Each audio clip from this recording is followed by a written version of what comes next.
morning. Good morning to everyone. Happy hump day to my humpers.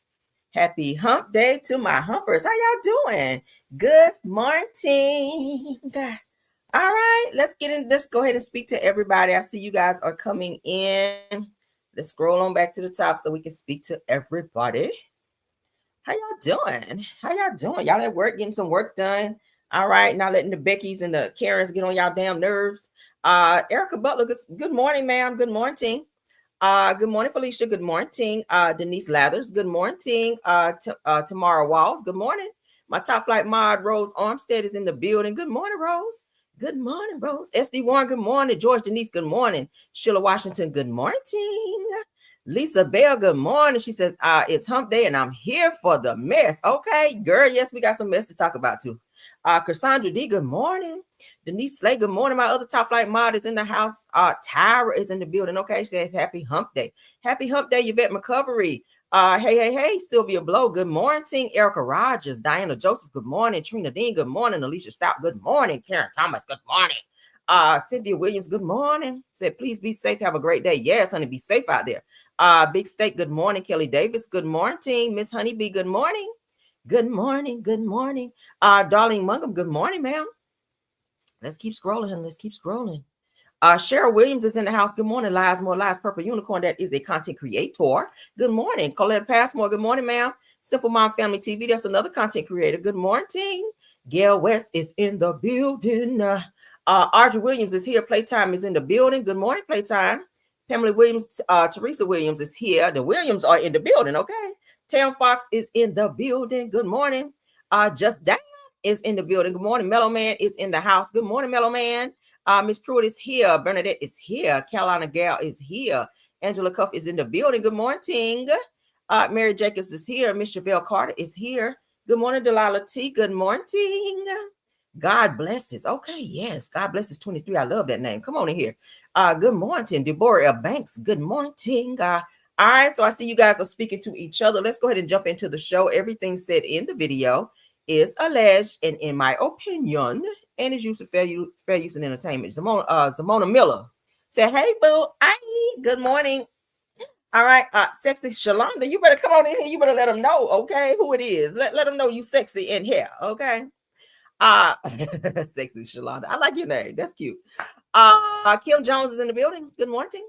All right, let's jump on into these topics, child, because we have topics. Ooh, hold on. I had one thing. Look at me, child. See, I always be ready. I try to be ready, child. Damn. Give me one. All right, hold on. Y'all bear with me, all right? Bear with me. Jeez. Okay, yeah. I need that in my life. Hold on one second, y'all, okay? I need that in my life.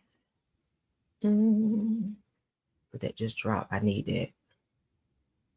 See how I own it? I be y'all. I need that. All right, so let's see. Move you, honey, to the front of the line now. All right, yeah, let's get into it. We good. All right, so let's go. I see you, Audrey Williams. I see you. All right, so first topic. All right, I told you guys, Jimmy Kimmel, honey. Jimmy Kimmel got his job back. Trump up and had him fired, and he was like, bitch, I'm back. Okay, that's how you got to do, child. That's how you got to do. Still go to work anyway. Nah, don't do that. You get fired, child. Don't be showing up to your job. But Jimmy Kimmel has his job back, and I'm happy. Okay, I do like him. A lot of celebrities came forward to support him. And he got his job back, and he had his first show since his firing. Trump is mad per usual, okay, because he tried to go out here and flex his authority, and that shit backfired on him. So now he is mad and trying to sue ABC, okay? So Jimmy Kimmel Live, it says it officially returns to ABC despite Donald Trump threatening to sue ABC 1 hour before he aired, okay? He's such a bitch. Let's continue, child. They said this is how Jimmy Kimmel returned late last night. That's so messy. Oh my God. Okay. All right, let's get into Trump, child. Upset that Jimmy Kimmel got his job back after he had him up and fired. Says, I can't believe ABC fake news gave Jimmy Kimmel his job back. Said the White House was told by ABC that his show was canceled. Now, something happened between then and now because his audience is gone and his talent was never there. This is Trump talking, y'all. Says that why would they want someone back who does so poorly, who's not funny, and who puts the network in jeopardy by playing 99% positive Democrat garbage? Said that he is yet another arm of the DCN, and said that to my best knowledge that that would be a major illegal campaign contribution. Says I think that we're going to test ABC out on this. Boy, sit down. Said that let's see how we do. Last time I went after them, they gave me $16 million. Said that this one sounds even more lucrative. Said a bunch of losers let Jimmy Kimmel rot in his bad rating. So why is he so fixated with Jimmy Kimmel? Like, do you not have other presidential things that you can worry about versus what show is on TV? You say you don't watch the show, so why the fuck are you so invested? That's what it gives. I am so sick of him. Oh my God. Trump, sit your ass down with your Michelin-built bodied ass. All right, so let's get into what a few people had to say. According to Alex Cole over on Twitter, he said that this fucking idiot just admitted the government was involved with the firing of Jimmy Kimmel. This man is a supreme dumbass. Oh, I like that. Supreme dumbass. That flowed off real nice. All right, so protection is a must. Okay, says, so now the president has said that he wants to sue ABC for putting Jimmy Kimmel back on, and says, put him back on and says, can the right stop pretending that this isn't a free speech issue? That didn't make sense, but okay. We understand what you said though. Okay. Yashir Ali says that in a new post, President Trump threatens to sue ABC again. Said that he says that the White House was told that Jimmy Kimmel's show canceled, but ABC and Disney never said that publicly or private. They did not. They sure did not. Okay, so that's him, girl. All right, so yeah, we don't care about it. So he is back. Now I do have the video. Damn, nigga did a lot. And on a separate issue, free speech, your Vice President Vance said that free speech is under attack in the UK. Do you agree with him? And Prime Minister, we saw the dismissal of a very well-known chat show host in America last night, Mr. Kimmel. Is free speech more under attack in Britain or America? Well, Jimmy Kimmel was fired because he had bad ratings more than anything else. And he said a horrible thing about a great gentleman known as Charlie Kirk. And Jimmy Kimmel is not a talented person. He had very bad ratings, and they should have fired him a long time ago. So, you can call that free speech or not. He was fired for lack of talent. Yeah, please go ahead. Yeah, I mean, your ass should be impeached for lack of being a good president too. How about that? Put that in your pipe and smoke it, sir. All right. So let me pull up my other post here because we got to look at Jimmy Kimmel throwing a little bit of shade. All right. I love it. He is shady. Shady boots, baby. And I love it. Okay. So I feel like this was a little subliminal towards Trump. Trump, I hope you saw this. Okay. If not, then go ahead and be watching my show because I'm going to go ahead and play it. So shout out to Neighborhood Talk.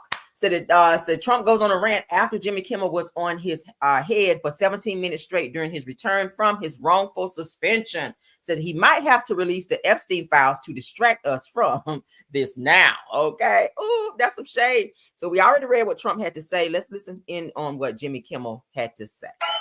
You almost have to feel sorry for him. He did his best to cancel me. Instead, he forced millions of people to watch the show. That backfired bigly. He might have to release the Epstein files to distract us from this now.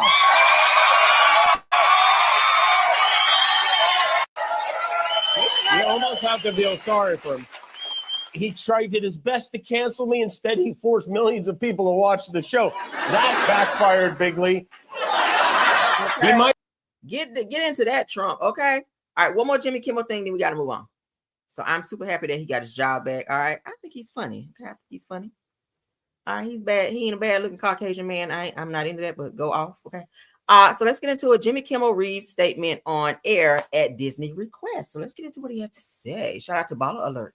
All right. Agreed to do it. Here we go. To reactivate your Disney Plus and Hulu account.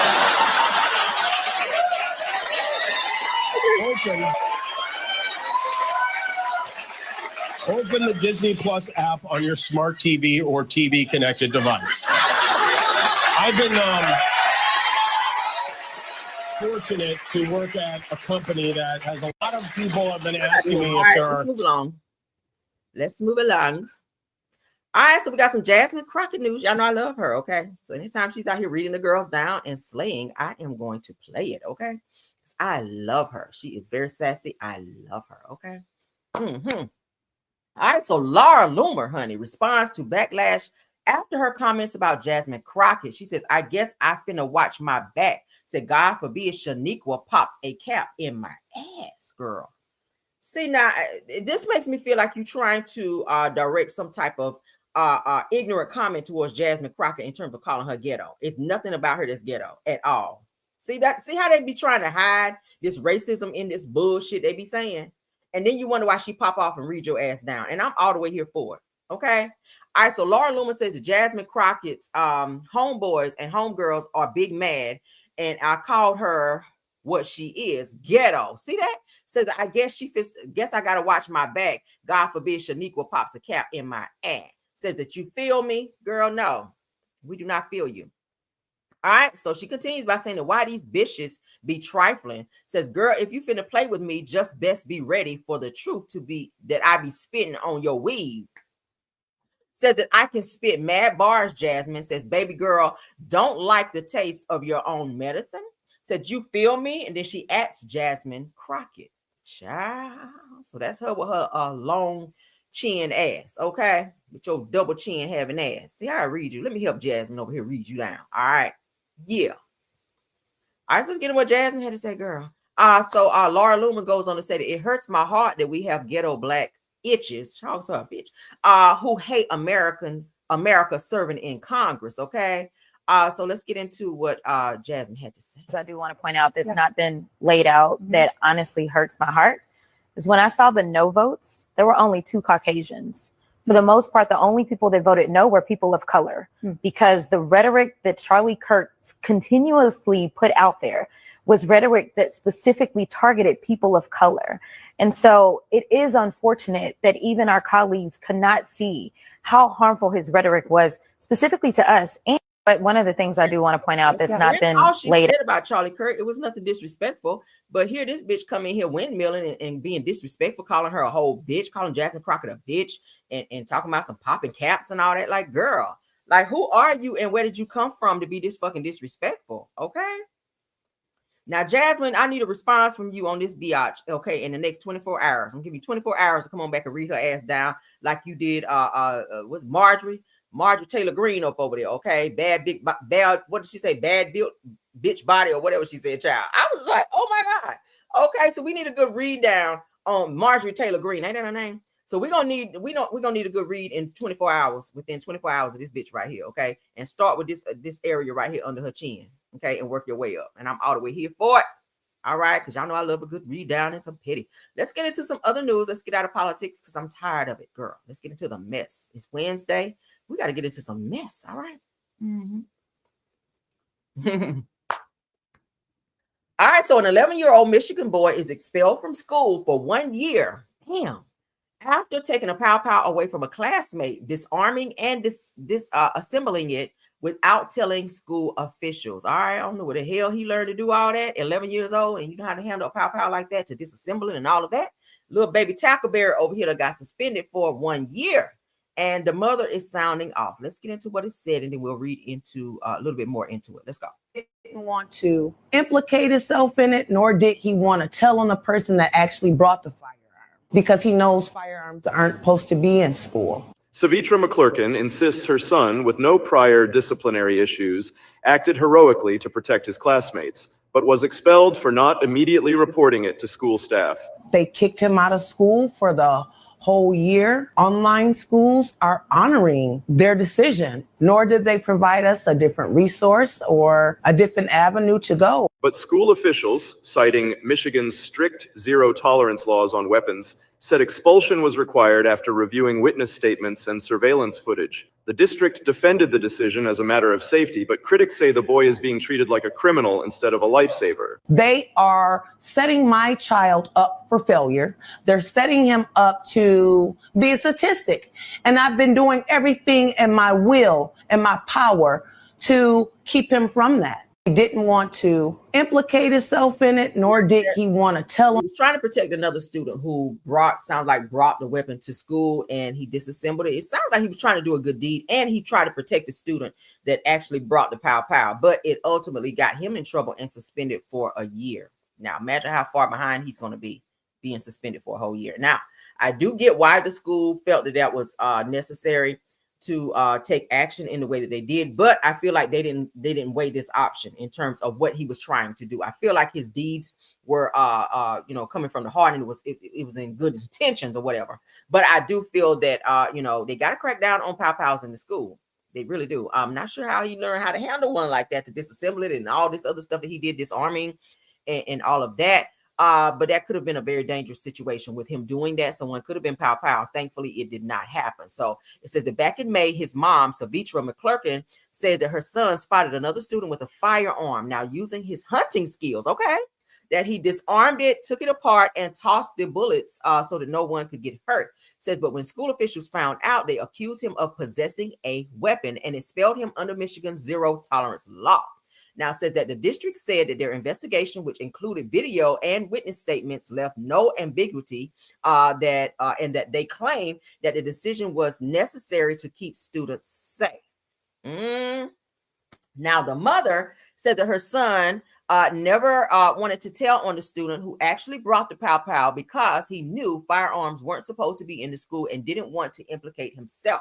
She says that instead of being treated like a hero, that he's being punished like a criminal. That's so sad. Now, said that her son, an A-B student, an athlete who's never been in trouble, is now stuck in a non-accredited online program while she struggles to homeschool him, forcing her to cut back on work. A GoFundMe was launched, calling the boy courageous for acting out of compassion to protect classmates. It said that his mom says that the school is setting him up for failure and fears that they're pushing him towards becoming a statistic. Now, social media is outraged as well, blasting the district for expelling a child who may have prevented a tragedy. I see it in that way as well. Okay, because suppose this other student who initially brought the pow to school would have fired it, and someone would have been hit or someone would have been hurt. So his skills, learning the skills that he learned from going hunting, okay, that's very impressive for an 11-year-old. He used that in order to dismantle this weapon so that there would not be a statistic or someone being on the news said that they were pow or a powing in the school. So I feel this mother's frustration and her rage in terms of them expelling her son for the entire year. That's a lot. And the fact that now, y'all know, a lot of parents, they don't have the capability of working from home or being at home if their children have to be homeschooled. Okay, a lot of jobs do not allow that. But in this situation here, it's definitely a lose for her because her son is home out of school when he was a whole AB student.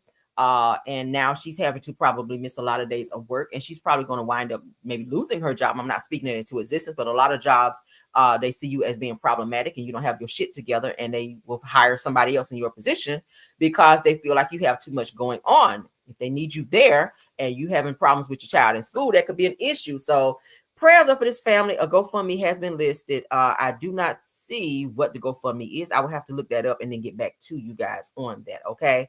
But yeah, that's unfortunate, right? That's unfortunate. Prayers up for this family. Moving along. There's another issue with the Omega Psi Phi. We got to talk about it. Y'all do remember a young man went through this hazing situation where the boys said that they lied pretty much to the police. All of them have been charged. But and they probably, I mean, not probably, but they punched him. They went through this hazing situation where they all went down the line and they punched this young man in the chest. And he wound up being unalived. It happened in a warehouse. They told the police that it happened in the park. Y'all remember that whole situation? He passed away, and his funeral was the same time around Angie Stone. Y'all remember Angie Stone passed away? It was around the same time, and he was in Louisiana, I think. But now there's another situation with Omega Psi Phi. That says that college students sue Omega Psi Phi fraternity for alleged hazing, claims during intake that he was severely injured, causing him to relearn how to walk. Now, that says that this is not a brotherhood; it's a criminal violence, rather. Okay, the University of Southern Mississippi is speaking out about the Omega Psi Phi fraternity. We're hearing a lot of these cases We really are. I never wanted to pledge when I went to college. I was just like, let me go in here and get my damn degree and get the fuck out of here. All this other stuff and all that shit. Nothing against nobody that did it. I just wasn't into it. Now, did I go to the step shows and all of that? I did. Okay, I sure did. But did I want to pledge? Hell no. So let's get into what they're saying about this situation. Okay, we got any Mega Psi Phis in the building? Nobody? All right, so let's go.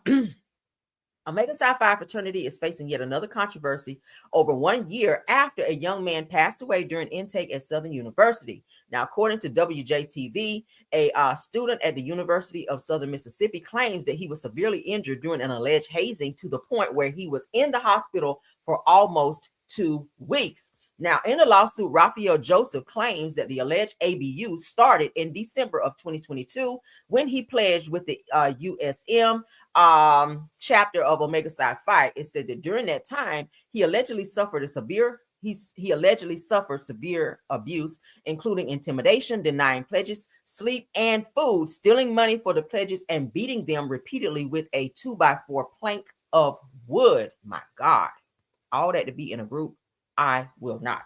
It says that on April 17th of 2023, that Joseph claimed that they had to endure hell night where they were allegedly physically abused all night long. Said that due to the alleged beatings, Joseph said that he had to be admitted into the hospital where he spent 11 days recovering.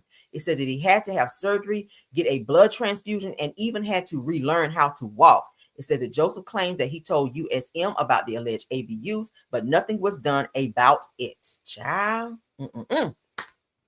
Goes on to say that we see violent incidents like these all the time and again across the nation, but instead of taking action, fraternity leaders and university officials alike sweep it under the rug and write it off as boys will be boys.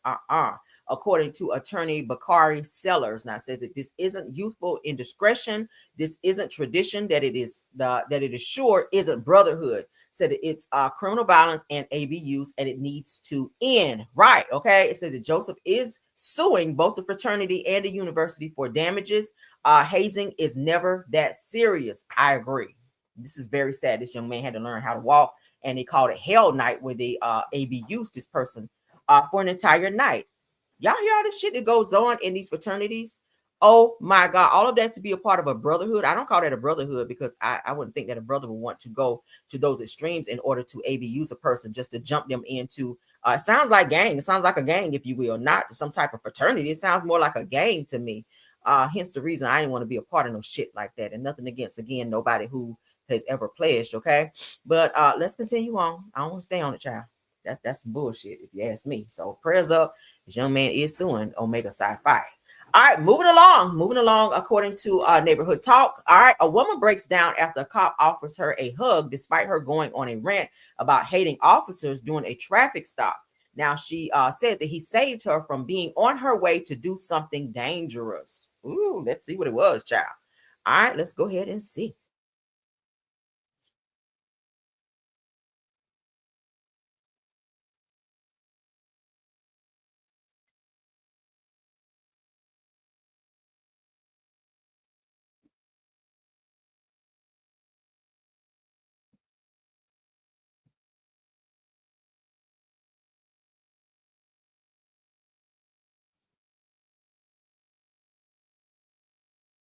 Oh, sorry, boo. Sorry. All right, let me get it. Don't fuss me out. We coming, all right? Boom. I'm already starting. All right, sorry. Okay, like it never happened. Here we go.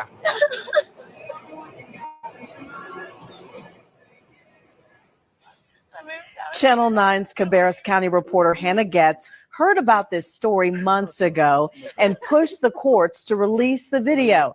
And tonight, we finally get to share it with you. From the lens of Cabarrus County Deputy Sean Singleton's body camera, this view is nothing out of the ordinary. A standard traffic stop. The reason I stopped you is 61 and a 45. But in his line of work, it's also not out of the ordinary to have an interaction like this. You didn't put your lights on until after I slowed down. Right. I was going the speed limit. No, but I clocked you at 61 and a 45. I didn't stop you there. What's with the attitude? Just curious. Caitlin Ricchini says she was heading home from church when she got pulled over that Sunday. And I meet him with absolute attitude. Just absolute attitude. We're not allowed to have bad days. No, everybody's entitled to a bad day. I understand that. Like I said, Pulled over on a day is not fun. yeah, I can understand that completely. Okay, but like I'm trying to be nice and courteous to you, and like I'm getting a lot of heat. I could tell immediately that it was not the best of encounters. She was very aggravated. I come from a background where I don't do cops. I can't stand cops. Keeping his composure, Damn. Singleton ran her license and decided, despite the heated interaction, to let her off with a warning. I understand you're having a day, so I'm not trying to make it any worse. This is a warning ticket for you to slow down. That's it. No court date, no fines, no nothing. I'll ask you to pay attention to the speed limit signs, get to where you're getting to safely. In that moment, something changed. I could tell something was going on, I just asked a question, and sometimes it elicits an answer that you expect, and sometimes it elicits an answer that you don't expect. You good? No. Anxiety is killing me. Okay. I come from a background. I'm clean and sober now, so Okay. I don't I've always had bad incidents with cops. So Deputy Singleton offering words of encouragement, having no idea what Caitlin was going through until this moment. Is there anything I can do for you? You sure? yeah. Okay. Do you need help with anything at all?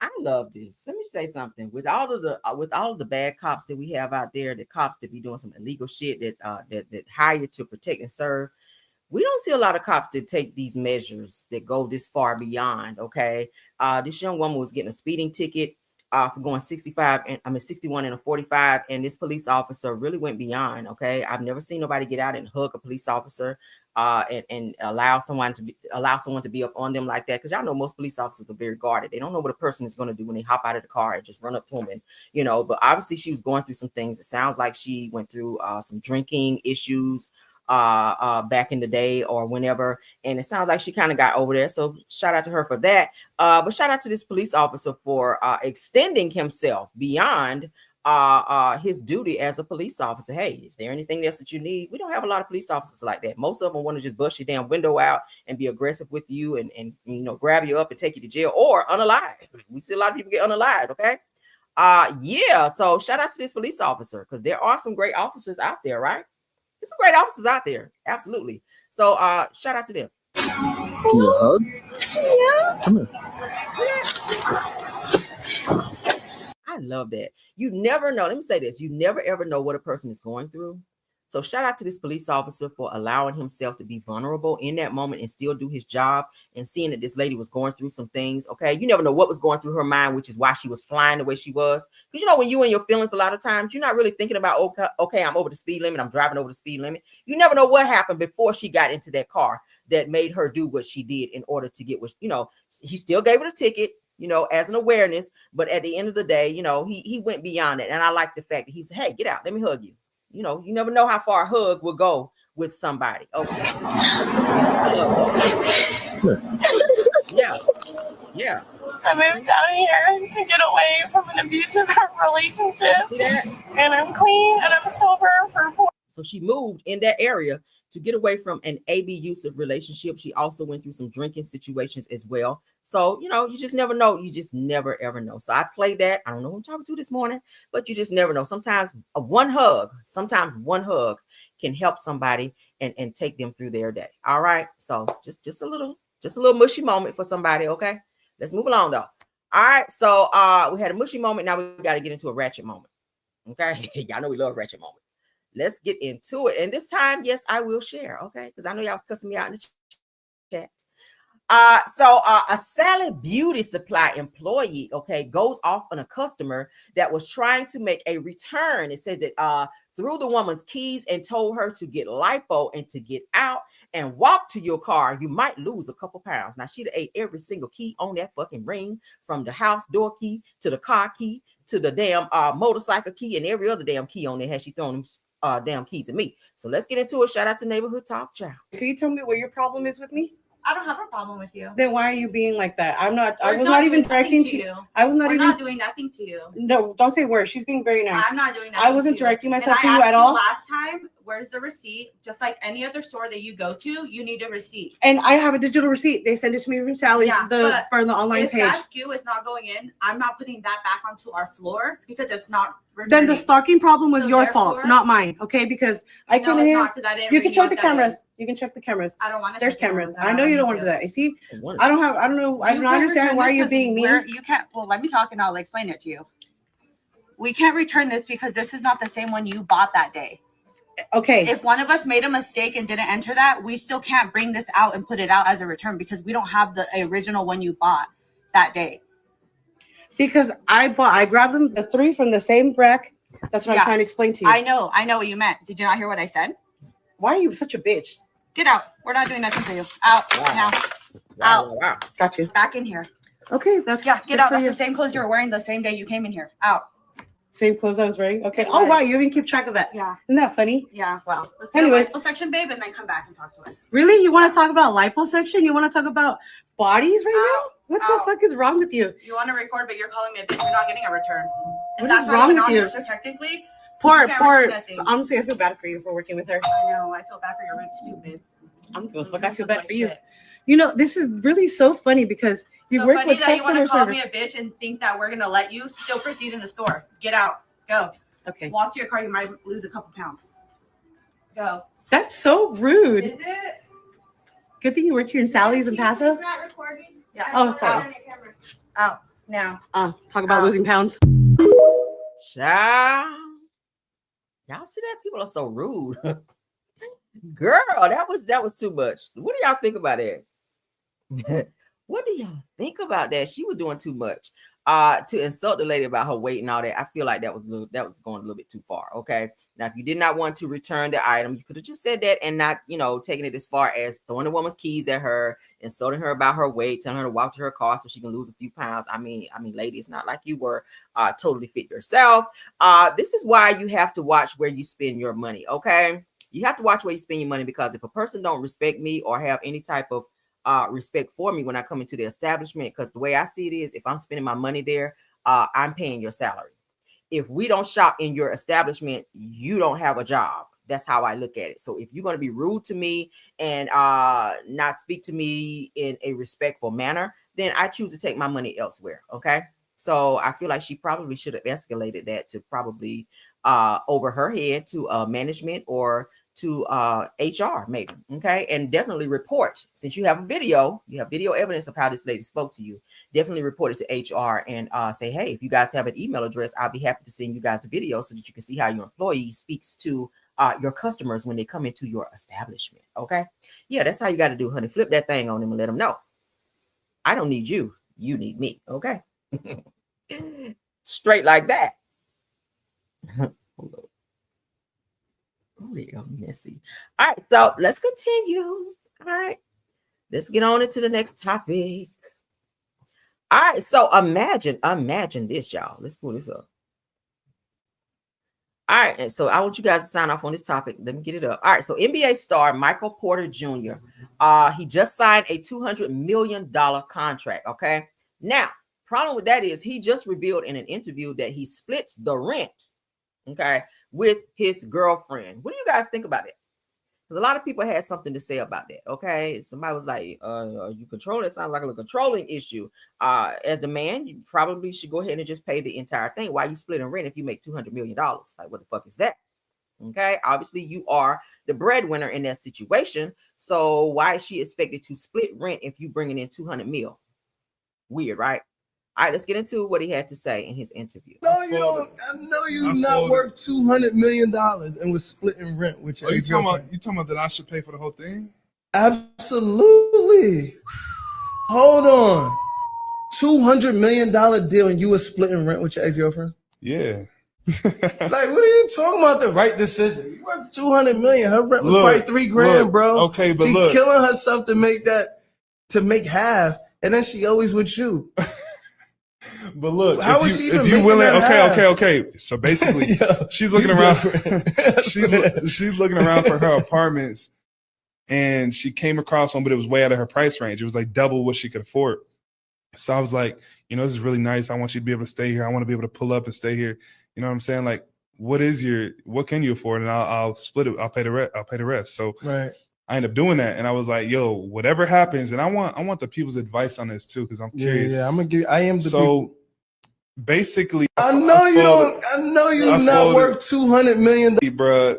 I said, whatever happens in this relationship for the next year, I'm committed to paying this rent. You're a year by year guy. You committed to. First of all, why are you renting if you're bringing in 200 mil? Like, do you not own some properties? Like, why are you renting? Okay.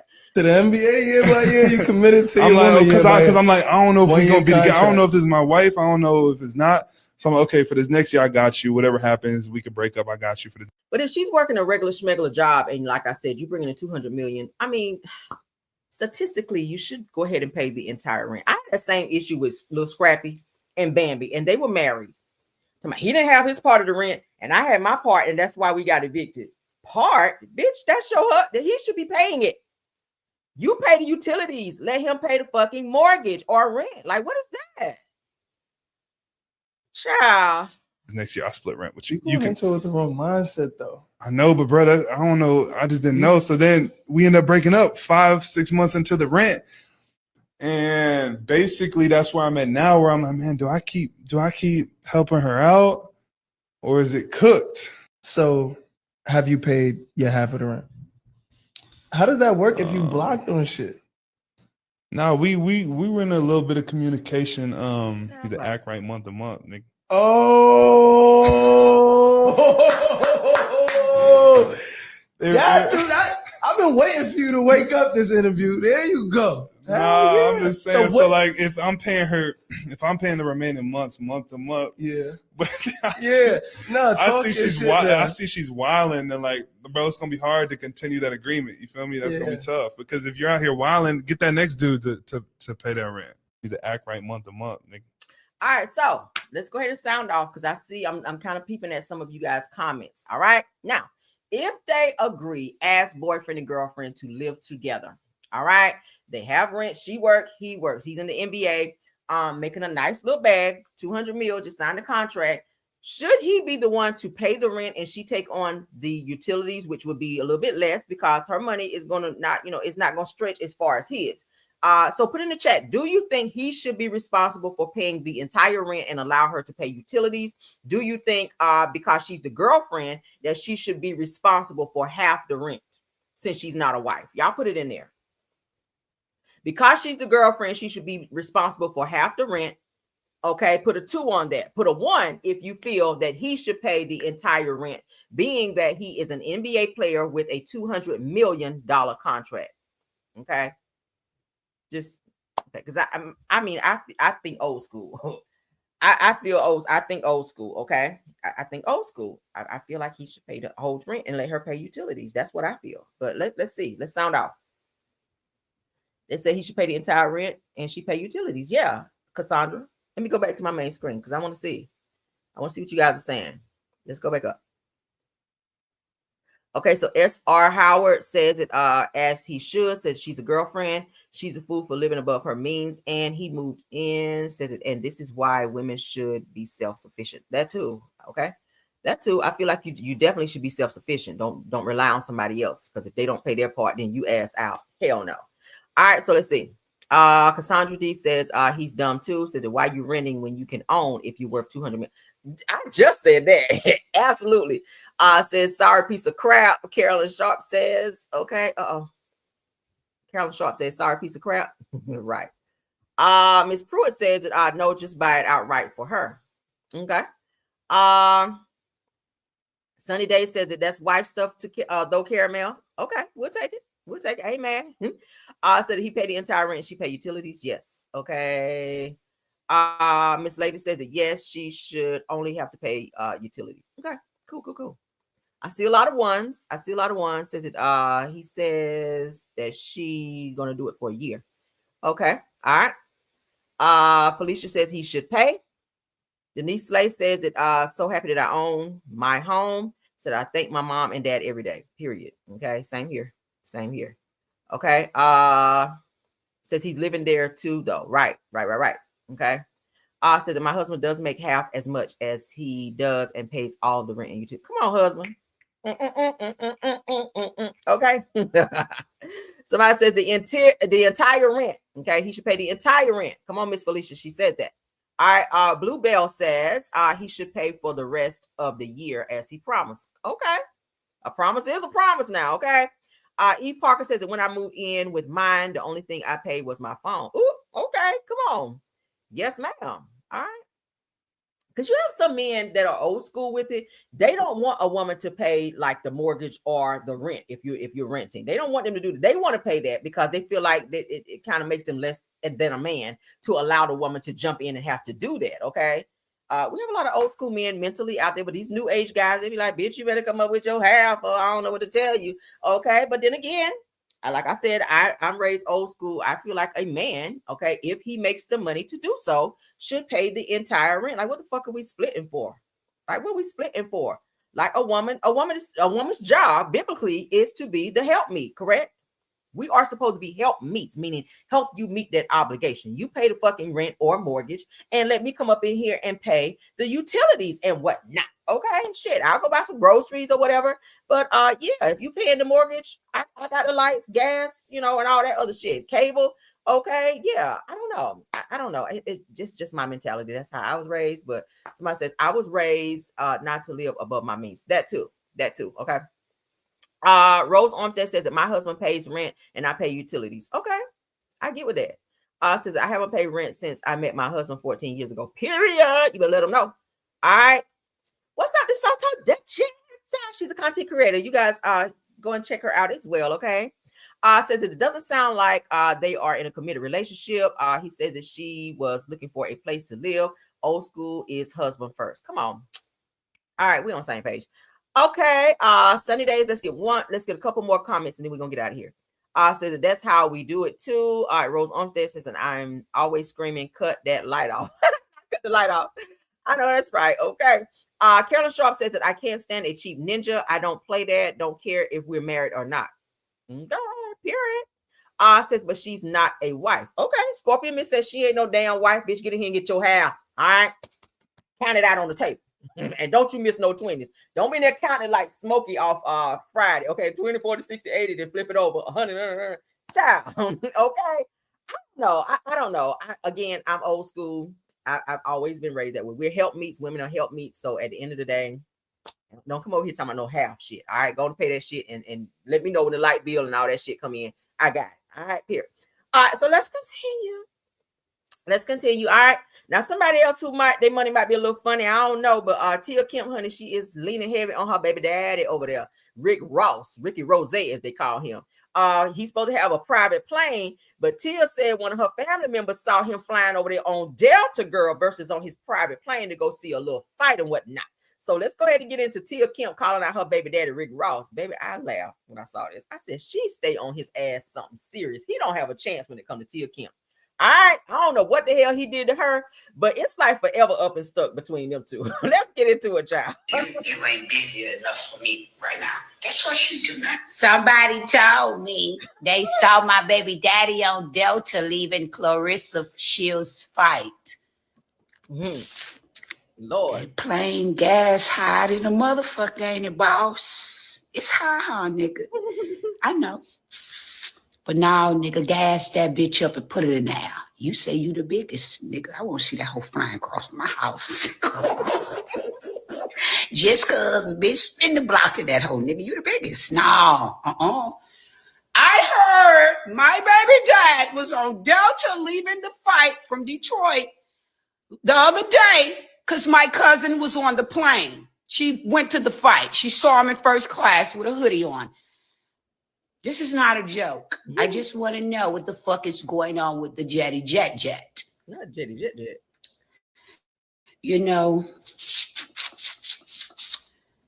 it's a shame these motherfuckers like to try to stunt, and you know what I'm saying? And they only stunt right. Bitch, if I bought a jet, you would have never seen me in no regular half fucking port. That's my jet being maintenance. Or I'm going across the country where that bitch can't really fly to. You feel what I'm saying? No, not bossy. I know damn well you ain't riding around on Delta now, nigga. You got a big old jet. They said it. I See, motherfuckers laugh and say child support over. And then you got motion. That's quadrupling that child support. You ain't busy enough for me right now. She said he was on there trying to be incognito with that damn hoodie on, and he got spotted by somebody when he been out here bragging about he got a private jet. He don't fly nothing but private jet, but his ass was sitting on Delta, okay? So when her family members spotted him and called her and let her know. That is funny to me. Tia is going to forever stay on Rick Ross' ass. It don't matter. Like, again, I don't know what he did to her, but baby, it's forever up and stuck, Rick Ross. I feel sorry for him a little bit. But then again, it's funny as hell how she's always letting off on him. I love it. I absolutely love it. I'm here for it. All right. So let's get into Stephen A. Smith with his messy ass. Y'all know he always have negative shit to say about women, and he's still at it. Okay. He was coming for Kamala and everybody else. Now here he go. All right. Let me take this comment down so we don't be distracted in here. Thank you so much, Scorpion Miss, okay, for your comment, love. All right. All right, let me get back to it. All right, so according to NBA Flames, after a woman on social media called for Black women to boycott Stephen A. Smith, okay, he clapped back with a savage reply that got the internet talking, child. So they're saying that Stephen A. Smith should be, boycotted for the way that he talked about women and the way he's so disrespectful towards women on his show. So, so this woman named Danny Fresh says that Black women is it time to rise up and boycott Stephen A. Smith?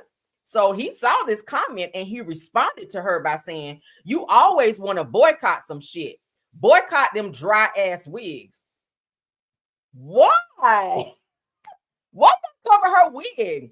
See, you was being smart when you did that shit with LeBron and ran your ass up in there thinking you gonna go up in there and shake LeBron's hand and smile all up in his face and be fake as hell. And LeBron was about to whoop your ass at the game. And I was low-key hoping that he would have bopped your ass in the top of the head so you can go somewhere and sit your fake ass down. Because you always talking shit about women. You and Judge Joe Brown, y'all need to go to some type of rehabilitation to figure out why the fuck y'all have so much heat and energy towards women. Is it because you don't like them?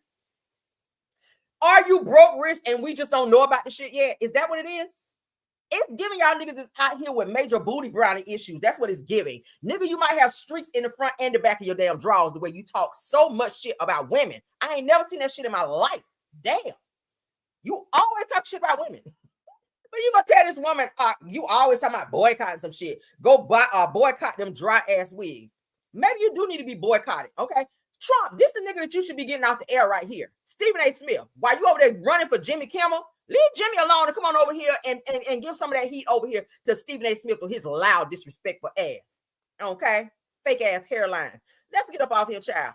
Because I ain't even ready to start hollering yet. Oh, fake ass. Talking about that lady wig like that. Wig look nice to me. Anyway. All right, so moving on. Somebody else to be standing in other people's business. All right, Marlo Hampton, honey, is unleashing her frustrations out because her ass ain't on the show no more. All right. She's still sitting over there in that damn townhouse that she told everybody she was gonna be out of because she driven. She building her dream home that ain't nobody seen, ain't no blueprints, ain't nothing, girl, ain't no prints nowhere but fingerprints, girl, over there at that townhouse that your ass is staying in while you lied on the show talking about you were building your dream home and you had a new man and all that, and your ass is still sitting over there literally and damn near probably broke, okay, while you are renting out your clothes and or drawers to people so that you can pay your bills over there, girl. All right, let's continue. Oh yeah, y'all know I was gonna tear his ass up over here. I don't like that because I'm sick of his ass. Okay, I was 2 seconds from going in there and getting my damn Gucci belt so I could pop your ass. Yeah, we got one. All right, let's get into Marlo with her smart ass mouth over here worrying about Kandi Burruss and Todd marriage. Okay, and even called out Mama Joyce too. Let's get into her. I said, if I ain't know no better, Marlo, I feel like you're trying to create some fake ass beef with Kandi and Todd and Mama Joyce over there so you can kind of get your ass back on the show. Because you tired of eating bologna, no cheese, ham, and no burger and shit. Okay. Girl, deviled eggs with no mayo. That type of shit. Okay. Let's get into it. Marlo Hampton, honey. Let me go ahead and give my credit. Shout out to Fiji. All right. Marlo Hampton, honey, unleashes her shocking accusations about Kandi Burruss' marriage to Todd. Says, is Todd really in love? Okay. As y'all can see, this just dropped on the 23rd of September. Do you remember? All right. Let's move along. So Marlo Hampton, they said, has always been known for speaking her mind, but her latest comments about Kandi Burruss's marriage have sent shockwaves through social media. Now, the Real Housewives of Atlanta star, if we can call her that, okay, I would say criminal because she does have about 20 mugshots out there, did not hold back when questioning the authenticity of Kandi's relationship with her husband, Todd Little Man Tucker, okay? Y'all know Todd is about 2 feet tall. All right, now in a no-holds-barred interview, it said that Marlo made it clear that she believes that Kandi has been playing big mama to Todd ever since their relationship began. Now, y'all know rumors have been swirling, child, in and out of Hollywood and in the Atlanta streets that, Kandi is what they call a big mama, a sugar mama, so to speak, that she date men. She kind of date down with her men because she likes to be seen as this, boss-ass woman, which she is a boss, but, I feel like it kind of gives her a little more notoriety to date men that's below her so that she can kind of feel a little bit better about herself. That's what a lot of people are saying, okay? But she is a whole boss out here. You cannot say anything negative in terms of Kandi and her, her money and business acumen out here, okay? That is a word. Now, said that she went even further, alleging that Todd only began to rise in his career and public perception after getting involved with Kandi. Now, Todd, y'all know he was like a... He was a part of the production crew with, I want to say, with Bravo, Real Housewives of Atlanta. That's how Kandi met him. He was already working prior to meeting Kandi. So he kind of had something going on, okay? He was working with Carlos King behind the scenes and whatnot, okay? Mama Joyce with her mean ass, okay? With that damn Ike Turner bob on, okay? I know you love me, baby. All right, so says, but Marlo, honey, didn't stop there. She dropped a bomb, honey, when she called out Kandi for being obsessed with other people's relationships while turning a blind eye to the ongoing disrespect that Todd faces, okay? Particularly for Kandi's own Mama Joyce. All right, pardon the pop-ups. All right, let's continue, child. It says that Kandi allows and rewards that disrespect, according to Marlo. All right, said, how can you be so focused on everyone else's drama and never address your mom? Now, that is something that I always had a problem with Kandi about when she was on the show. I feel like she didn't check her mama enough. I feel like you allow your mama to talk disrespectfully to your husband and not check that. Okay, now I get it, that's your mom, and you don't want to disrespect your mom, but you can check somebody respectfully, okay, especially if they're talking bad about your husband. Like Mama Joyce didn't even want Kandi to marry Todd. Y'all see how she was standing up there looking like her ass ate a bowl of lemons in their marital pictures and their wedding pictures? Like, I felt a way about that. Like, bitch, if you don't want to smile, go sit the fuck down. Like, don't mess up my damn pictures. Y'all know wedding pictures cost a lot of money.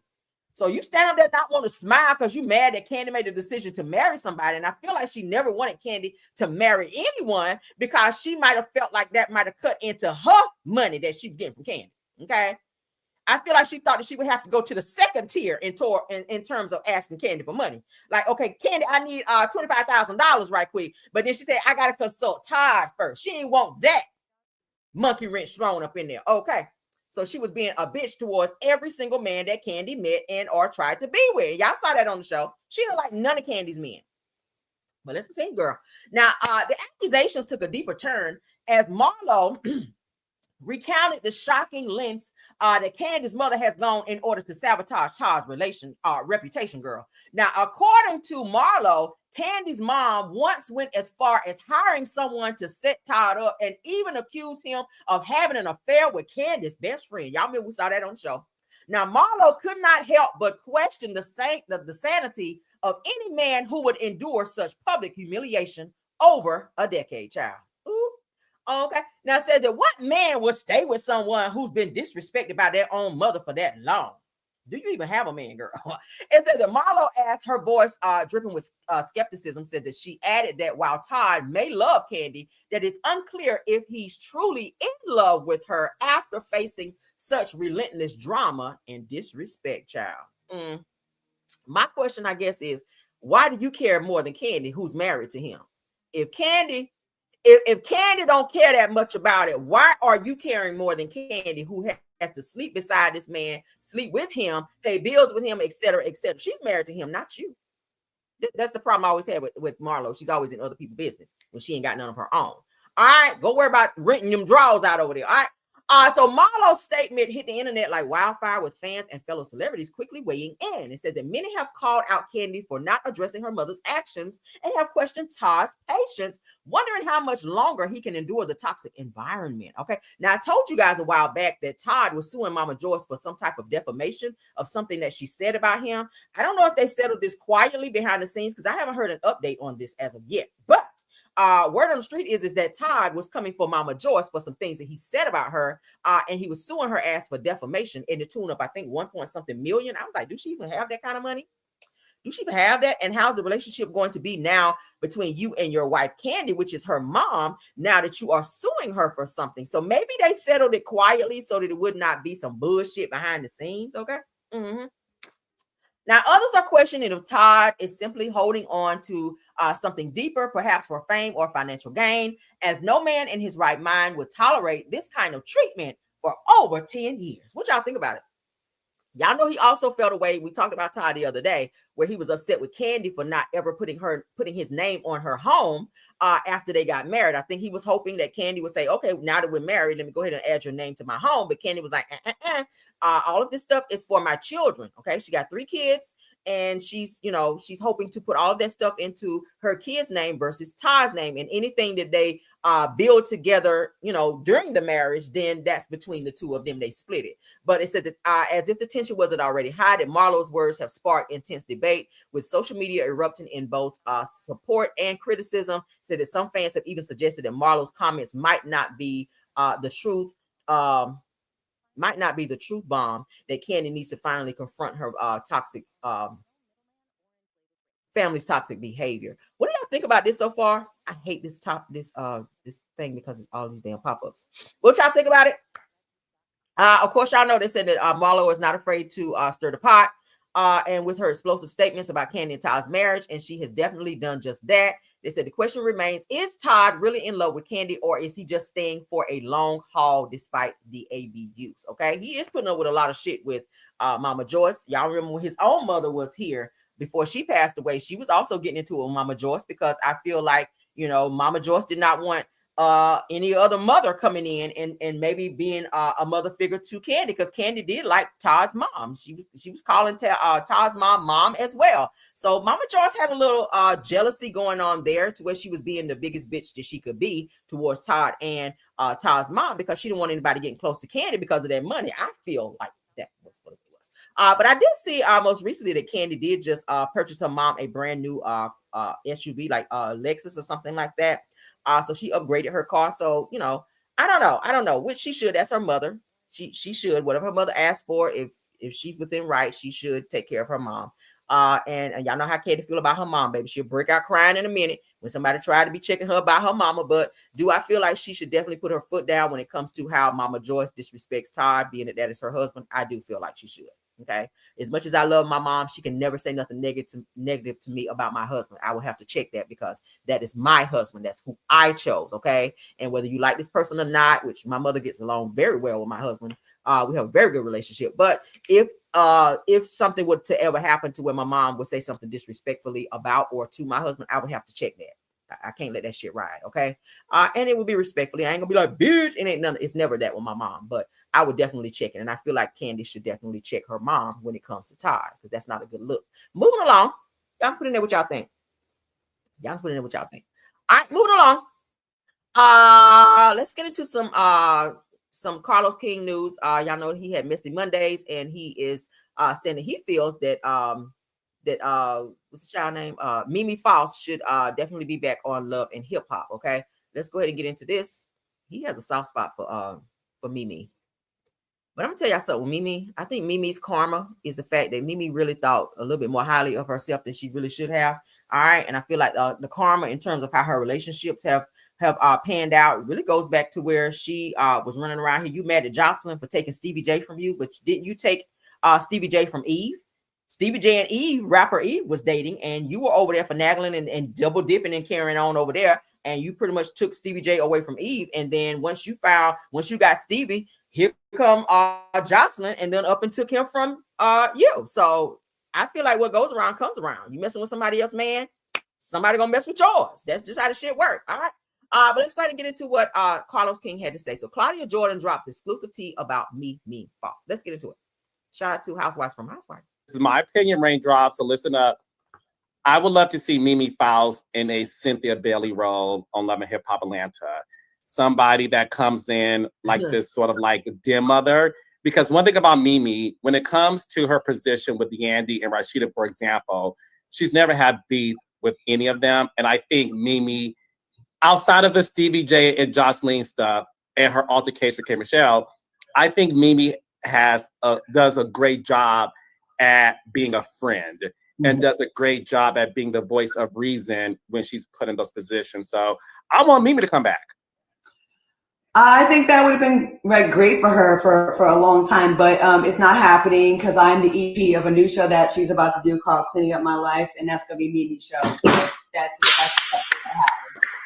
Okay. This is my opinion, raindrops. So listen up. Like Mimi is moving on to bigger and better things because looks like Claudia Jordan is going to be producing some show that Mimi is going to be on as well. So Mimi about to get her own bag elsewhere, and she don't have to go back to the ratchet, that ratchet ass show Love and Hip Hop. Okay, Love and Hip Hop has become so damn ratchet. I'm just like, Lord. So again, let's play it one more time.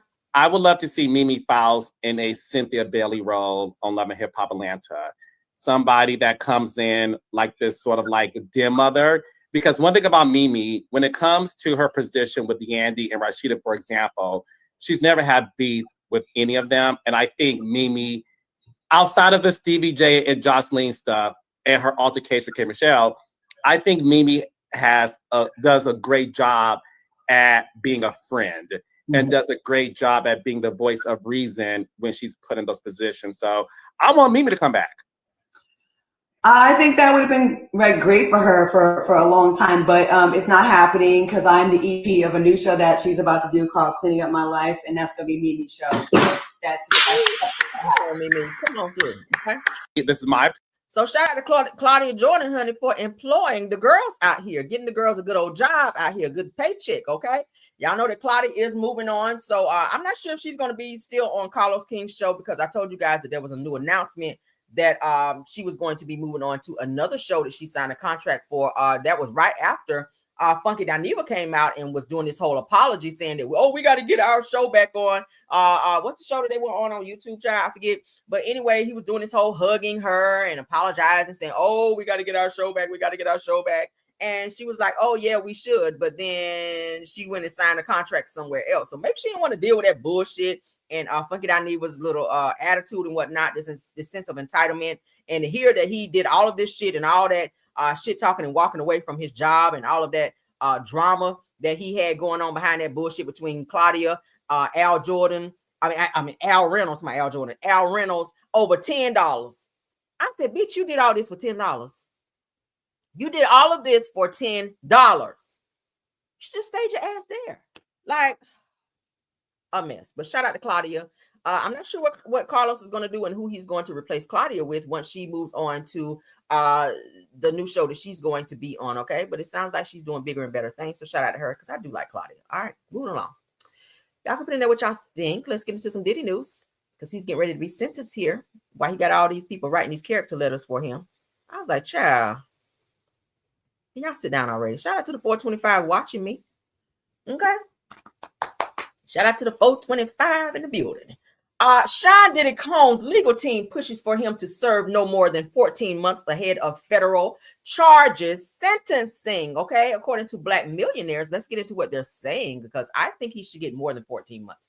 I don't think that that's enough time for Diddy from all the shit that he's done, from all the rumors that are circulating.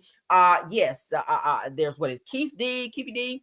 His trial is going to be coming up soon, and it's alleged that Diddy has something to do with Tupac's unaliving. We already heard rumors of him having something to do with Biggie's unaliving. We also heard about him having something to do with Kim Porter's unaliving. Erica Kane, who wrote the book Bling, we heard that he had something to do with hers as well. Another friend of theirs, like it's a lot of people. The man that did the autopsy for Kim Porter, we're hearing that he may have had something to do with him no longer being here. Kim Porter's boyfriend, okay, that Diddy did not like her dating. He passed away allegedly from what was it? Pneumonia. Okay, it's amazing how everybody's passing away from pneumonia. That has some type of connections and or ties to Diddy. So do I feel like Diddy should get out of jail? I do not. And I get a lot of you like Diddy. You guys are fans of Diddy, but we got to look at the charges and why he's in there and the type of person that he is. Diddy is very manipulative, and I feel like the people who came forward to write these character letters for him, for the judge, for him to have a lighter sentence, I feel like somebody got paid under the table for said situation. All right, Carisha, okay, aka Young Miami from the City Girls, his bad wig wearing ass mama with that damn Miss Piggy wig on and her ass popped out in, and also Carl Thomas, somebody who ain't heard nothing from since what's the song name? Sunny, what is it?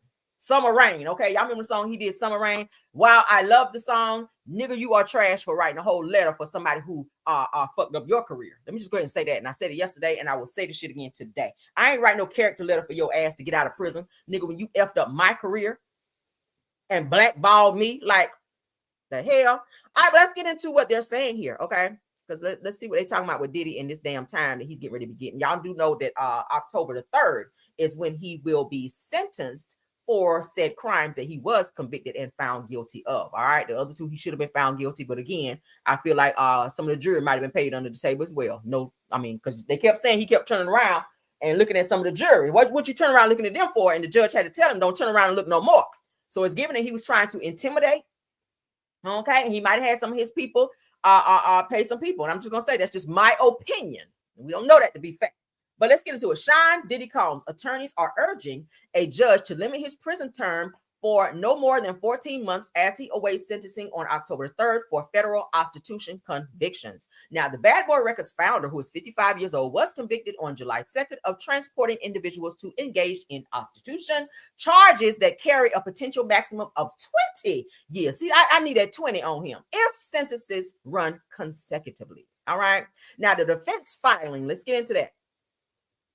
I need him in there for 20. 20 would make me happy. 20, I got to go out and get a margarita and drink. I might twerk at the bar. All of that, girl. All of that. All right. So on September 22nd, Combs' legal team submitted a 182-page sentencing memo highlighting his traumatic upbringing. Who gives a fuck? Okay. How about the traumatic situations that these women went through? Cassie, to be exact. All right. Struggles with substance abuse and efforts at rehabilitation. Now, they argue that that his nearly 13 months at the Metropolitan Detention Center have been transformative lives, noting his sobriety. He don't have a choice but to be sober. He's in prison. All right. So participating in counseling and mentorship of fellow inmates. So why didn't you do this when you were on the outside? Why didn't you do this while all these FOs were going on? You didn't mentor anyone. You didn't mentor anyone prior to getting locked up and or caught. So now that you are facing this time, now you want to be the best that you can be. You should have went to the Army. All right, so it said that the filing also emphasizes Combs' lack of prior criminal history, his role as a father of 7, okay, and his responsibility to care for his elderly mother. Girl, bye. But didn't I just see a video of Mama Combs with her legs spread open, and she was showing how she could bend all the way down and put her hands flat on the floor? But now you write a character letter talking about you don't have brain surgery, back surgery, scoliosis surgery, gout surgery, and every damn other kind of surgery. But you out here bending it over and busting it wide open on videos. Gotcha. Now, continuing on, his attorneys contend that further incarceration down at the penitentiary would be excessive, stating that a sentence no greater than 14 months is plainly sufficient, but not greater than necessary. Fuck out of here. Now, prosecutors' position, this is their position. Let's get into it. Federal prosecutors, however, in my Kimmel voice, have recommended a prison term between 51 and 63 months. Come on, Lord. All right, yes. While Combs was acquitted of sex trafficking and racketeering charges, they argue that the convictions warrant a significant sentence. Now, Combs, a dominant figure in music and entertainment, faces his sentencing on October the 3rd, as I just told you. Now, the courts will weigh his attorney's pleas for leniency against prosecutors' push for longer term. So the prosecutors are looking to have Diddy serve 51 to 63 months. And the defense is asking for only 13 months. What do you guys think? Do you guys think that the defense will win and get the 13 months, that he will be sentenced only 13 months? Or do you think that the prosecutors are asking for the 51 to 63 months, that the judge will take that into consideration. What do you guys think? Y'all can put it in there. Do you guys feel that Diddy should get 51 to 63 months versus the little 14 months that they are asking for? Y'all can put in the chat what y'all think about that situation. All right. I think his ass needs to sit down for a while. I think he needs to sit down for a little bit. All right. Let's get into some Phaedra Parks news, because she has broken up with her boyfriend, her little young ass boyfriend that you guys saw on Married to Medicine. She ain't with him no more. All right. So he done came through there and dropped off some big and then got the hell on. That's what it sounded like. Yes, child. That's how I be with them young ones. They put on them Timberlands and them wife beaters, come over there and drop some dick off, and then they out of there, girl. They crank up and they out of there. They don't skirt about the driveway on your ass. All right. So Phaedra Parks, honey, and her younger boyfriend, who coincidentally also knows and or is good friends with Apollo, which is her ex-husband, have now called it quits. All right. Ooh. Girl, this is them, girl. Girl, he look like he might be hanging over there. He tall and whatnot. Okay. Y'all know Phaedra is a whole freak out here. So this her ex-boyfriend right here, child. Little young something. Now y'all know when I read y'all the book about that whole situation with Angela Stanton, she was saying that Phaedra was saying that Apollo was horrible in bed. Well, I don't know. I feel like she might have got a little mandingo over here, because they said that Angela Stanton said that Phaedra is the one that taught her, honey, how to be out here doing all that shit. Said that Phaedra was real good with her mouth. Okay, not just the fact that she's an attorney, because she do lie real good. All right, because she lied at a reunion. But Angela Stanton said that Phaedra literally taught her how to. I said, oh, okay, great, girl. So let's get into this. So that's probably how she was able to pull this little young buck right here, who been tearing her damn guts out for the past maybe few months or so. All right, so let's get into it, y'all. A shocking split stuns Bravo fans, Lord. Okay. Now, in news that has rocked Bravo fandom, former Real Housewives of Atlanta star Phaedra Parks has reportedly ended her relationship with her younger boyfriend, leaving fans stunned and brokenhearted, honey, like Wanye and Brandy over there. That says that the couple, who has been the subject of endless speculations and social media buzz, have officially called it quits after months of what seemed like a whirlwind romance. Okay, again, you guys remember them on Married to Medicine. So she's been dating him for a little while.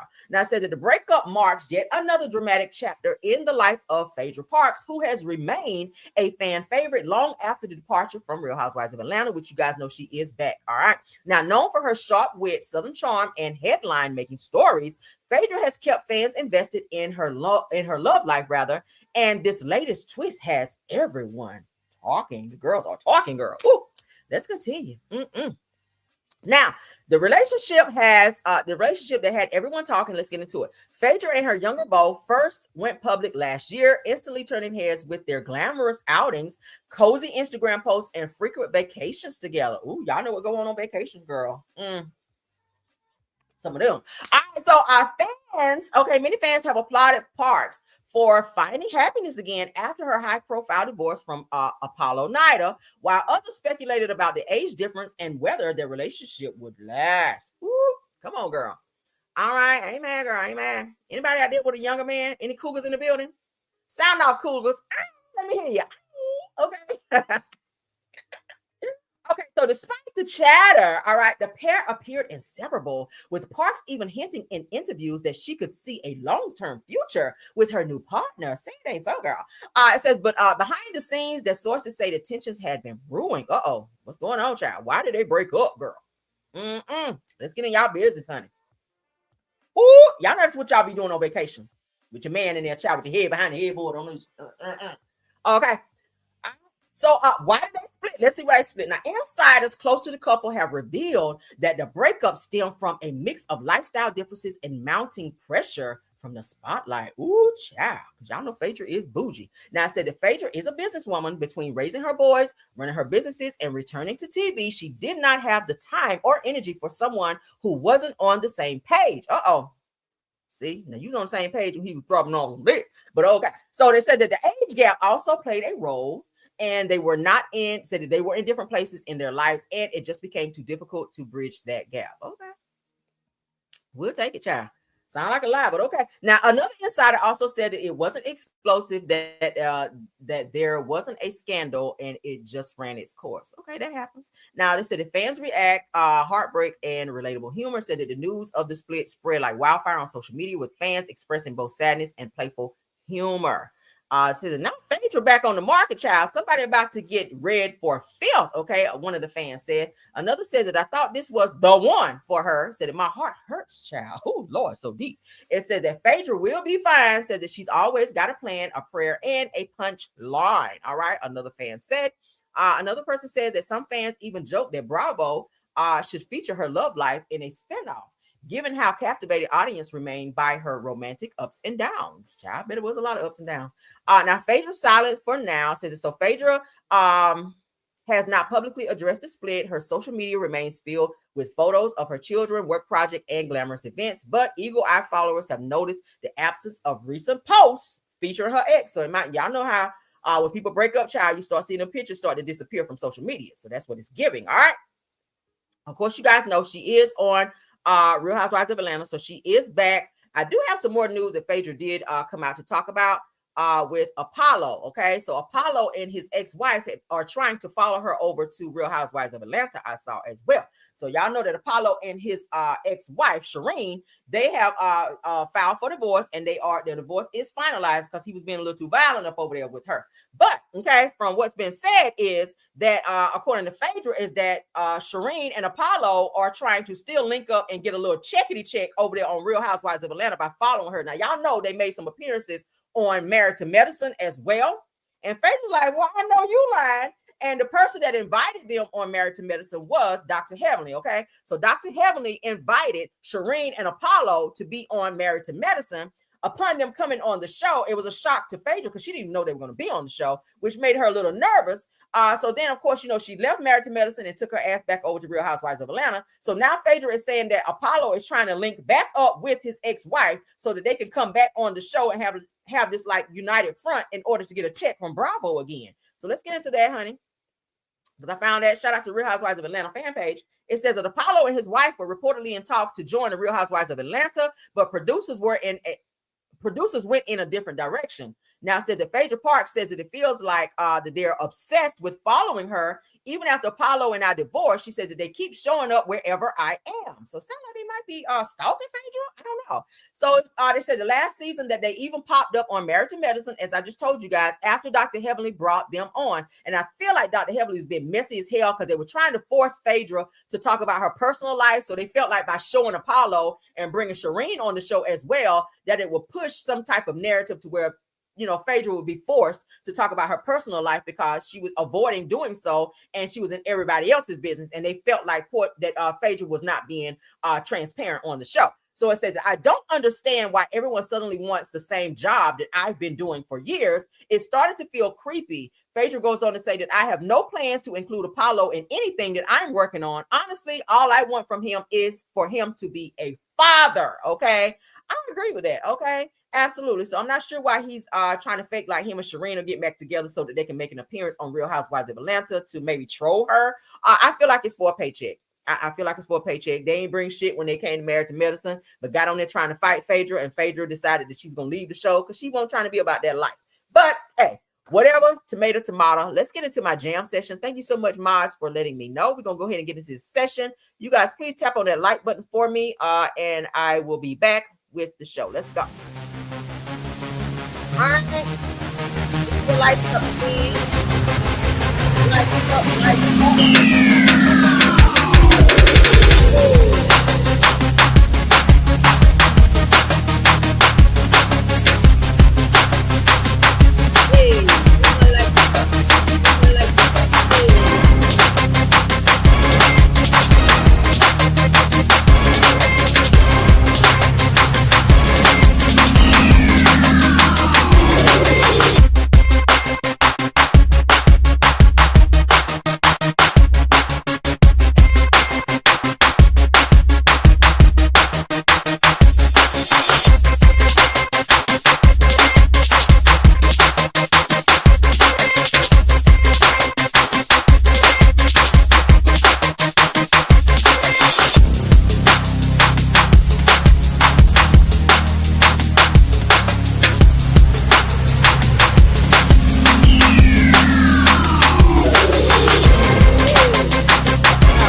y'all. Thank y'all. Thank y'all. All right, we're back. We're back. We're back. Let's continue the show.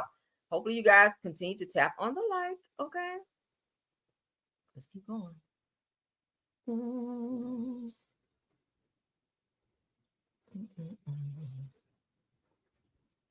Okay. Let's continue to have some prayers up for Nene Leaks as she's talking to about her son Brent. I'm gonna go ahead and share that. He's still dealing with some addictions. Okay, let's go ahead and get that because I saw that as well. According to Real Housewives of fan page, I've been on there a lot because they have a lot of tea over there. So anybody that child, y'all be looking for some tea going over there. Y'all know Nene Leaks' son Brent, child, he is still dealing with some issues with addiction. Y'all know that he's been in rehab several times and has relapsed each time. Okay, so prayers up. I don't know what the hell Brent is going through. I know if Greg Leaks was still alive, he would be gagging like, son. Okay, it's sad. It's sad. But let's get into what it's saying. According to Real Housewives, true fan page. Why I can't talk today? Child, Tisha, get out of here. Wanda, get out of here. Now, I said the Nene Leaks recently spoke candidly about her eldest son going his ongoing battle with substance abuse, confessing that it has been one of the most antagonizing or agonizing challenges of her life. Now, she shared that as a mother, that she has exhausted every effort to support him, but ultimately the choice to transform must come from him. I agree. That has to be hard. Said the Nene stated that there's nothing I can do except praying and hoping that he discovers his path. Said that though it's devastating to witness that she stays firm in her faith and continues to stand by her son from afar, recognizing that tough love is sometimes the only kind of love possible in circumstances like this. She goes on to say that she discloses that he requires rehabilitation and intensive therapy, noting that like countless other families, hers has been directly affected by the hardships of addiction. It goes on to say that Nene explains that Bryson has entered treatment several times, yet each time has ended in relapse. They said, as painful as it is, that she has had to acknowledge that the decision to improve must come from him. She says, as a mother, just to see it, said that my hands are tied, according to Nene, emphasizing that anyone who has had experience or has ever experienced a loved one battling addiction understands the reality that they're until they're willing to help themselves, that there's very little others can do. I agree with that. All you can do when you see in a situation like this with your child or a family member, friend, loved one is pray for that person, because until they're ready to stop doing that, then they're going to continue to do it. Y'all know Brent's been having some serious issues behavioral wise with the police and other situations since Nene was on the show like seasons and seasons ago. Y'all remember she and Greg were fussing at him sitting at the table. Y'all remember Nene snapped on him and said, you done lost your whole mind, and when you find it, let me know. Y'all remember? But that's y'all remember that's Greg, child. And that's Brent down here. I know you guys can't hardly see it because it's kind of cut off a little bit. But this is very sad. This is very, very sad that Brent is still dealing with this. Brent has like 3 kids that he barely takes care of because of his addiction. He's had some other issues where he had some run-ins with the law where he gave the police the wrong identity, where he was trying to say that he was his brother, Nene's other sons, the one that had the stroke or whatever. He gave the police the wrong identity and they locked him up for that. So Brent's been having a lot of legal stuff going on, addictions and all of that. His baby mamas have also come out to say that he's not doing anything for their kids. They also, one of his baby mamas tried to come for Nene and was like, Nene's not doing anything to help out with her grandchild. But Nene was like, these are not my kids. Like, I get it that you had a child with my son. Like, I'm a rich girl. He's not. So you can't be coming after me for no damn money for your child because you thought that you was going to come up by being with my son, seeing me on TV, thinking that you were about to be living this high life because you had a baby by Brent. But hey, Brent ain't got shit going on. Brent can't keep a job. Brent cannot get off drugs. Brent is really going through it, and he looks kind of bad. He was really, really bad. So I'm praying that Nene can get through this with her son, because that has to be hard to deal with her son having an addiction. And then her other son has a lot of medical issues where he had a stroke and he's kind of doing a little bit better now. But it has to be a lot. She just lost Greg. Okay, what has it been like? Going on 3 years, I think it is now. So she lost Greg, which was, the love of her life. She's known Greg for years. Greg came in and took over being the father of Brent because his father was never there. So then she had a son with Greg as well, at which that child also, like I said, has some medical stuff. So it's a lot of Nene. She's dealing with a lot. And I feel like she is still at the point where she's missing Greg, and she's making decisions that maybe she shouldn't make in terms of who she dates. That Nyasilla guy that was married whenever she met him, I feel like she was missing Greg, and she was looking for someone to fill that void, and he was not necessarily the right person for her. But thankfully, word on the street is she's broken up with that guy now, and she's trying to focus on her career and her kids, which he's not a child anymore, but he will forever be her child because, you know, that's her son. But our prayers up for Brent, because he's been dealing with this shit for a very long time. So he is still in and out of rehab, and he continues to relapse. That has to be hard for a mother to sit back and watch that. And it's like your hands are tied. I mean, what can you do? What can you do when your children choose to go down a certain path? They don't want to work. And y'all remember he got caught for stealing in Walmart, and y'all remember all this stuff. So he's been very problematic, and he's had a lot of troubling experiences in his life. But shout out to Nene for not giving up on him and choosing tough love, because sometimes tough love is definitely needed when you have a child who don't want to listen and they continue to take the wrong path. Okay. Yeah, honey, Bryson. Yes, honey, Bryson is doing so much better. But Brent, is it Bryson? Bryson is the oldest one. Why I get them mixed up? Bryson is the oldest one. Brent is the youngest one. Okay. Yeah, Brent is the one. Thank y'all for correcting me in the chat, child, because y'all know I be messing people's names up. But yes, Bryson, this is that's the son, honey. Bryson is the one that was doing all this acting out and on drugs and you know, not being able to be rehabilitated. But Brent is her baby boy. So shout out to Nene again for doing her due diligence of being a wonderful mother. All right. Okay. So I got to give Tasha K credit for this, because I saw this from her. So let me give her credit. Y'all remember we were talking about this guy yesterday named Blake was calling out Stefon Diggs, who Tasha K is pregnant by right now. So let's get into that, because Tasha K has released look like some type of legal document where this guy is not lying about what he experienced with Stefon Diggs. He really did go and file something on him for giving him some type of gummy or something to have him kind of discombobulated and out of it. We talked about it yesterday, but it gives that he did file something with the Montgomery County Police Department, because there's a incident report about it. Okay, the guy's name is Chris Blake Griffin. So shout out again to Tasha K. Said that the drama just keeps getting deeper. Said the court documents weren't enough. Now a Montgomery County Police incident report filed by Chris Blake Griffin has surfaced, naming Stefon Diggs as a suspect. So there is literally a legal document showing that Stefon Diggs was being aggressive and trying to get Blake's booty brownies over there. All right. So is he really like, okay, is he bi? He's got to be bi, because obviously he like women. I mean, damn, he's got several women that just had babies by him. There's another woman who just came out to say she was pregnant by Stefon Diggs. As we all know, Cardi B, she's pregnant and she's going to be due in a few months or so. But this man here has come forward to say that Stefon Diggs was making some advances towards him and gave him something to kind of try to knock him out so he could have his way with him. I said, oh, shit. All right, so it said that the details reported and accuses Stefon Diggs of allegedly drugging Blake Griffin, forcing himself on him, and later conspiring with others to rob him of luxury items, including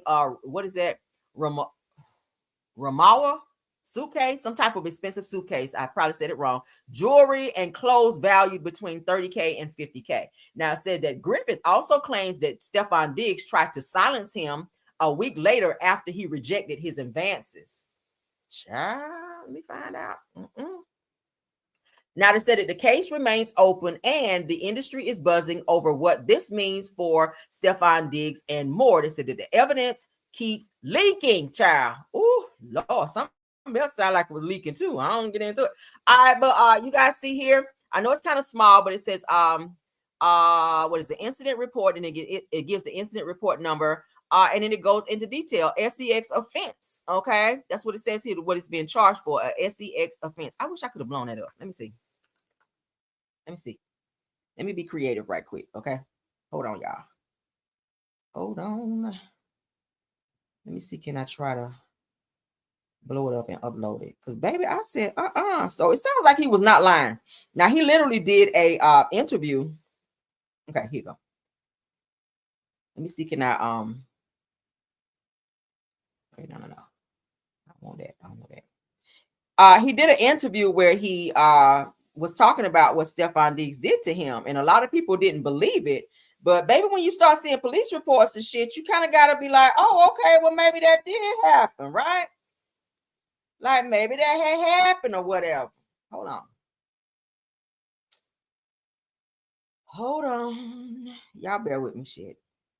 All right, got that. Okay, hold on. Is that it? This might be it. Okay, yeah. All right, let me see. Can I blow it up? Let's see. Can we blow it up?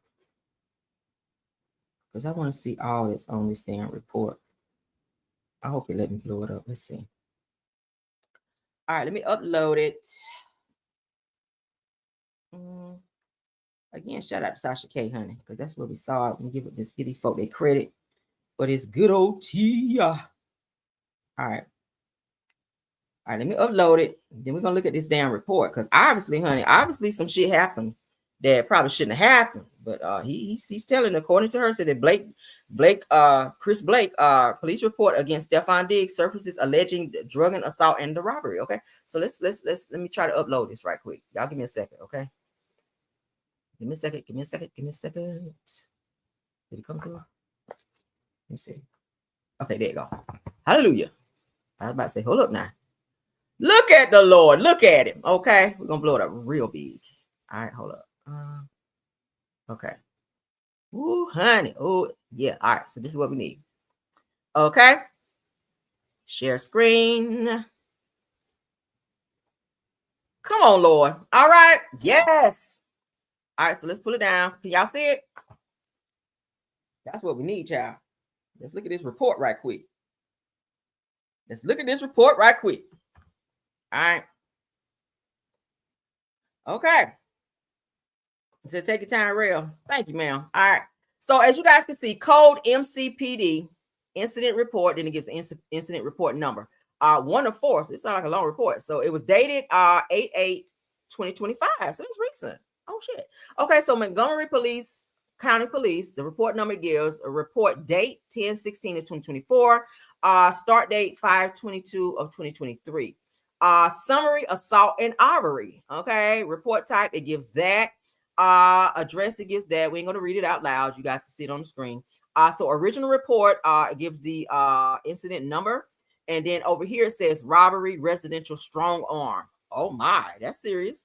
All right, so then the next charge is SEX offense, fondling. What? I know you lying. Okay, so Blake is saying that Stefon Diggs is accused of robbery, SEX offense, fondling, okay? And then they put a remark down here where my mouse is moving, says, put tongue in ear and kissing fashion. Okay, I'm back. Yeah, let's move it up. Oh my God, this is a lot, okay? Now, the person that approved this is Sergeant Jason Baum, okay, from the, what is this, MCPD, reporting somebody named Elizabeth Young, okay? So other is Derez Diggs, okay? Stefon Derez Diggs, that might be his middle name or something, I'm not sure. Black male, age 28, okay? Christopher Blake Griffin is the person who is the victim, okay? That's the guy right here, okay? Light-skinned guy right here, that's him, okay? All right, let's keep going. This is juicy, oh my. Not the fondling and the tongue and the ear and shit. Stefon Diggs, is this something you need to tell us? Oh, that's very broke wrist. Okay. What y'all think about that? So this is the whole report here that was filed by Blake Griffin against Stefon Diggs. So it's given that you might be a little bite if you on this kind of time. Because the guy is saying that he was given a gummy and he don't remember shit after that except for that like right away that Stefon Diggs came and was all up on him and sticking his tongue in his ear and kind of kiss him and trying to touch on him and stuff like that, fondling him and whatnot. I said, oh my, okay. But y'all see here that it is a whole police incident report involving Stefon Diggs and this Blake guy. So this shit actually really happened. Y'all see it right here on my screen. Again, shout out to Sasha K because she did break the news on that. See, y'all see that? Yo, right? That is nasty. But then again, I keep telling y'all, a lot of these people in Hollywood and a lot of these athletes, some of them are really like broke wrists and you wouldn't even think so. A lot of them are really moist